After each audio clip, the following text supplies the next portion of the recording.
I'm here with Anna Schlegel, Head of Globalization and Information Engineering at NetApp.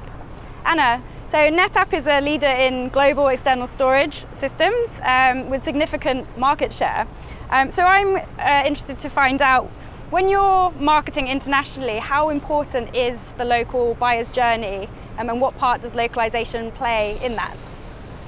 Because I run the two teams, right? The globalization team and the information engineering team, we actually base content on the buyer's journey. And to us, the buyer's journey is from the very beginning, when our customers or future customers are starting to discover or think through what NetApp is.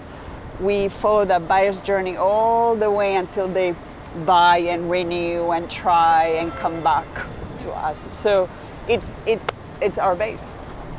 Okay, and how has your focus on, because I know you employ machine translation capabilities within your workflow, so what has been the impact of that with the many vendors that you work with, and how has the shift affected them?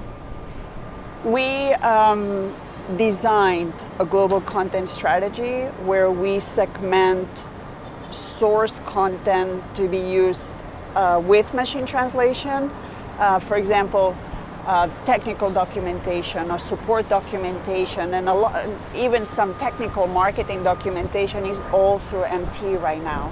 And that has been exponentially growing with neural machine translation. So now we're participating in some pilots with that, with SDL, and it's just night and day. So it's exponentially opening more doors for lower level content in the taxonomy, and so it's just fascinating because all of a sudden we can do so much more. And speaking of the expansion or explosion in content, as a company that has some 200 million words in translation memories, do you have any thoughts on maybe the pros and cons of potentially a company like NetApp selling that data?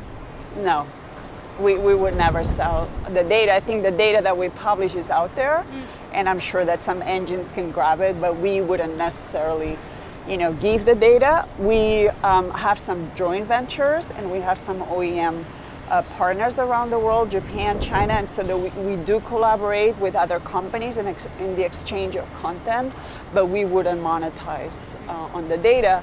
However, we are using the mass body that we own, that every day is exploding, to train AI and resolve some internal support problems, for example, or to train online chatbots.